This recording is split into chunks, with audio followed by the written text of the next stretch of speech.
Welcome to the Ukrainian Myth and Legends podcast.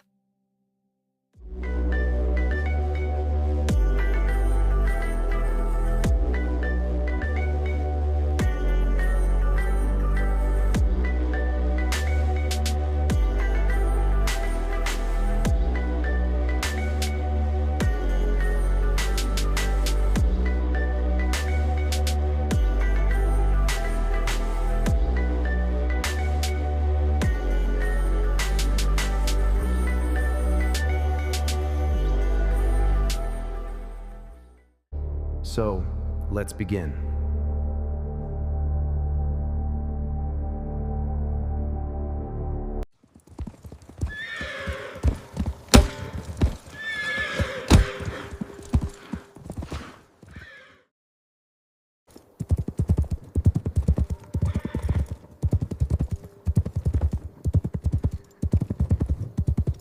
Welcome to Ukrainian Myths and Legends, the podcast where we journey into the rich tapestry of Ukraine's ancient stories. I'm your host, Mr. M. Today, we're delving into the fierce and fascinating world of the Ukrainian Amazons, powerful warrior women who left their mark on history and legend. And to guide us through this epic tale, we have the pleasure of hosting Ukrainian mythology expert Kvitka Chub. Kvitka, welcome to the show. It's a pleasure to be here, Mr. Hem. The story of the Amazons is one of the most compelling in our mythology. Absolutely. To start, who exactly were these Amazons and where did they live? The stories place them in some incredible landscapes. Indeed. The Amazons were formidable tribes of warrior women who, according to ancient historians, created a society entirely without men. They were known in Asia, Africa, and particularly in Scythia. In Ukraine, their territory was vast, stretching from the steppes of the Azov and Black Seas near the Dnipro River all the way to the Baltic Sea. They called themselves the Omuzheni and thrived during the 3rd to 1st millennia BCE. That's an incredible expanse of land. They must have been exceptionally skilled to control such a territory. What made them such feared warriors? They were truly ahead of their time. The Amazons were among the first to ride horses into battle, which gave them a massive advantage of speed and surprise. Imagine a charging army of women in short skirts, letting out wild cries that would chill the blood of their enemies. They were masters of the bow, able to shoot with deadly accuracy while on horseback by drawing the string behind their shoulder, a feat even the Greeks couldn't replicate.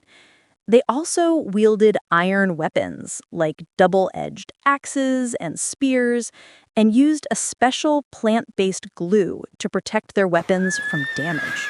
Sounds like they were the elite special forces of their day. I've also read about a rather extreme practice they had to enhance their archery skills. Yes, you're likely referring to the account by Hippocrates. He wrote that Amazons would sear the right breast of their young girls with a hot bronze tool. This was done to stunt its growth, allowing the full strength of the right arm and shoulder to develop for drawing a bow and throwing a spear. It's from this practice that the name Amazon is thought to derive, meaning without a breast. A brutal, yet effective tactic. If they lived without men, how did they continue their lineage? They had a unique arrangement. Once a year, during the festival for the god Eurilo, they would meet with young Scythian men. They raised the girls born from these unions themselves, training them in the ways of the warrior.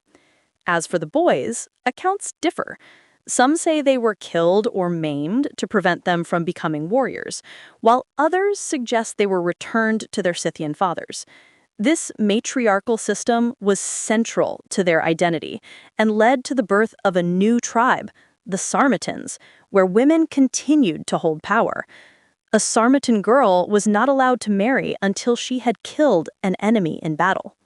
It's a society built on strength and female dominance. We have a story here from Ukrainian myth and legend titled The Echo of the Serpent Isle that seems to tap into this theme of strength and sacrifice. It follows a young Amazon named Urina. So let's take a look.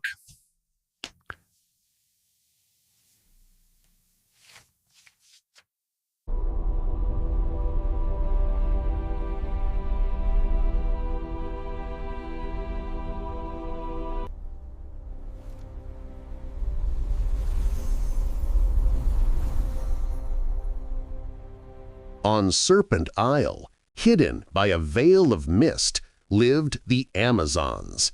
Every girl dreamed of passing the trial of shadows to become a true warrior.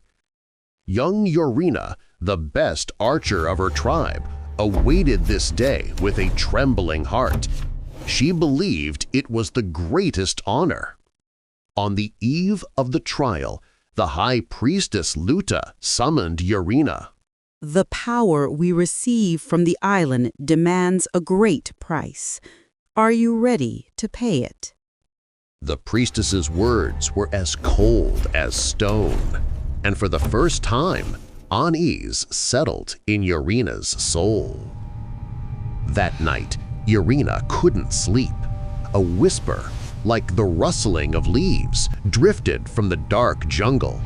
It spoke of a stolen echo and a silence that settles in the heart forever.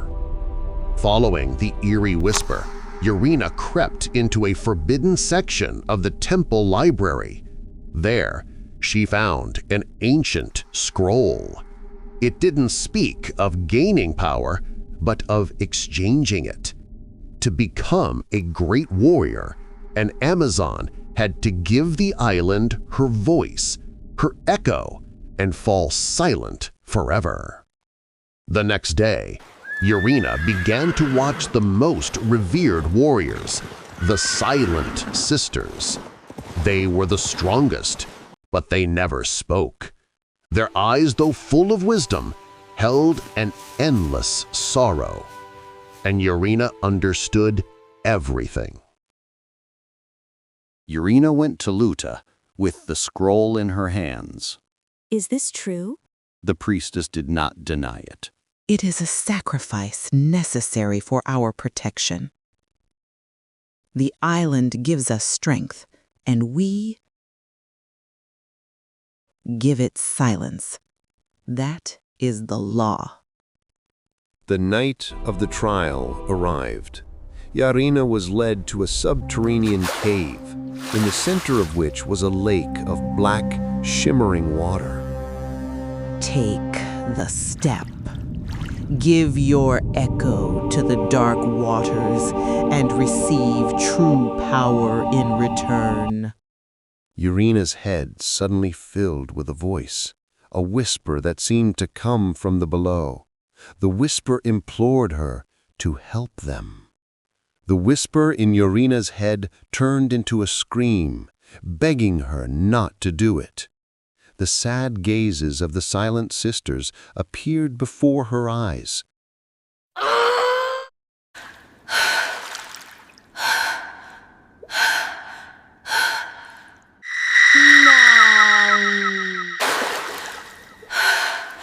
Her true, clear voice echoed through the cave like thunder. The shadows on the walls trembled and retreated, and the dark water in the lake rippled as if in pain. The ritual chanting stopped. All the Amazons stared at her in a stupor. The shadows retreated, weakened but not defeated. Urina did not receive the ancient power, but she did not lose herself. She showed her sisters that there could be another way, a path where strength does not demand silence. The future of the Amazons became unknown, but for the first time in many centuries, they had a choice.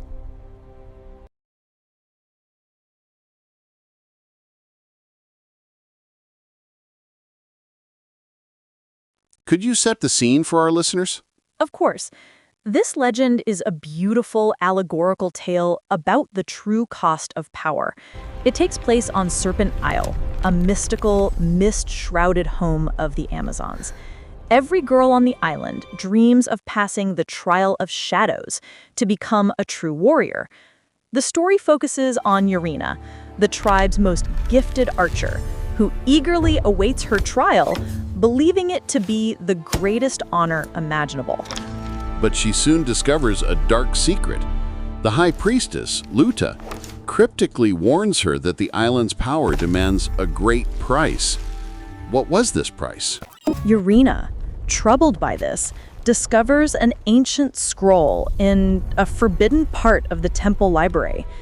It reveals that to become a great warrior, an Amazon must surrender her voice, her echo, to the island, damning her to an eternity of silence.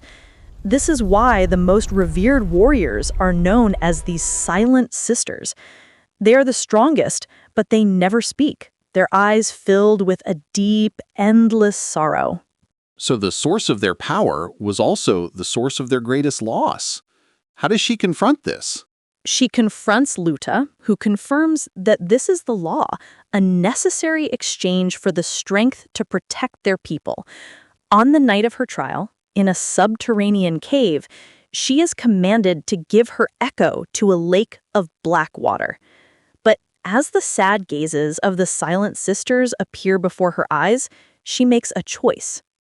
She refuses, right?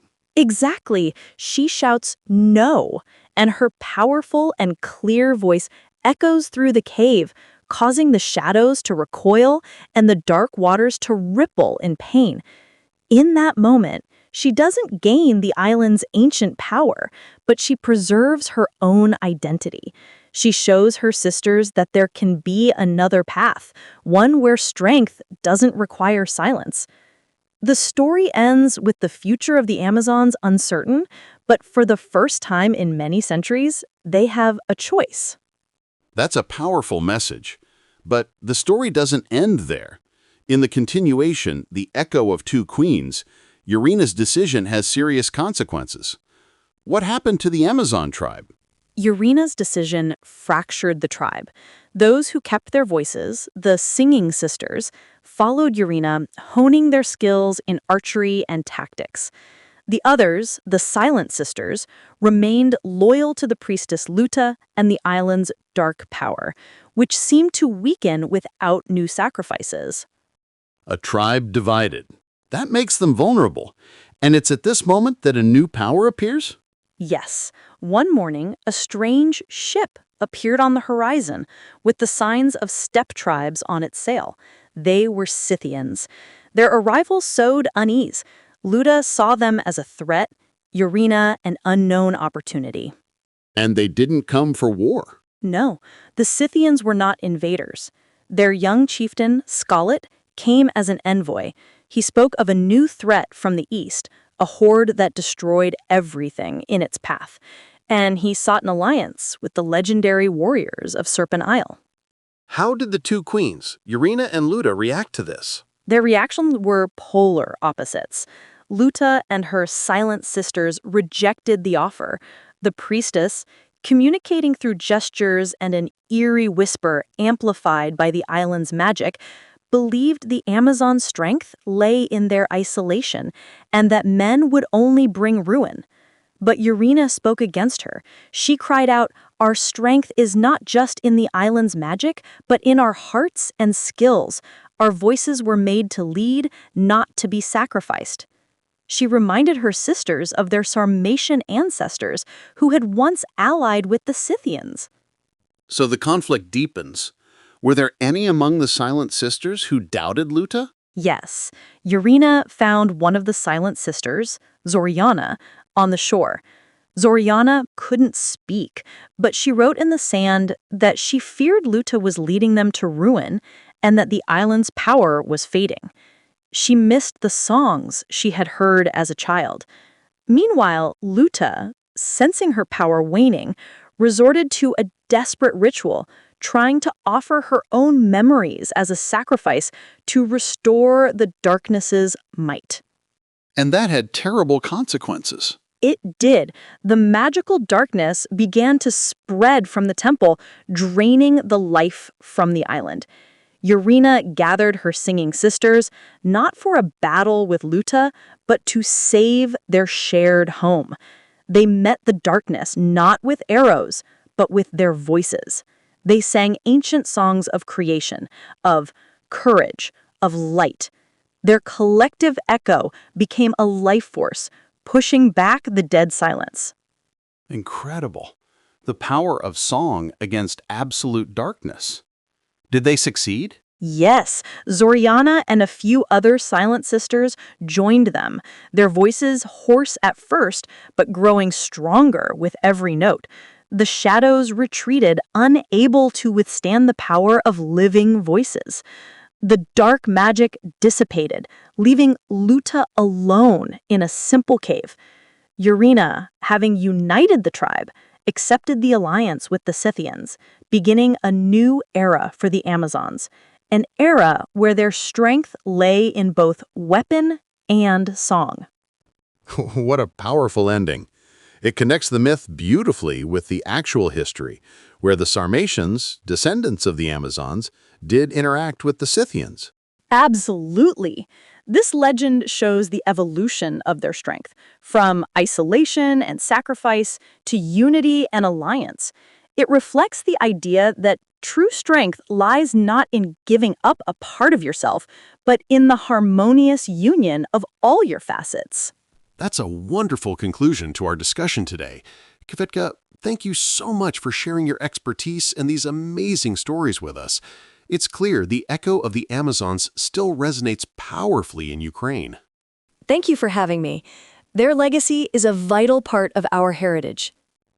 And that's all the time we have for today on Ukrainian Myths and Legends. Join us next time as we uncover more incredible stories from the heart of Ukraine. Until then, stay curious. If this story resonated with you and awakened your curiosity for the world beyond, let us know.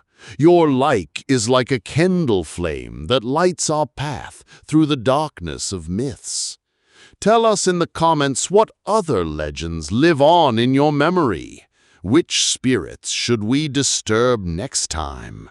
Subscribe to continue wandering the paths of ancient tales with us, and ring the bell to be the first to hear the call when a new story emerges.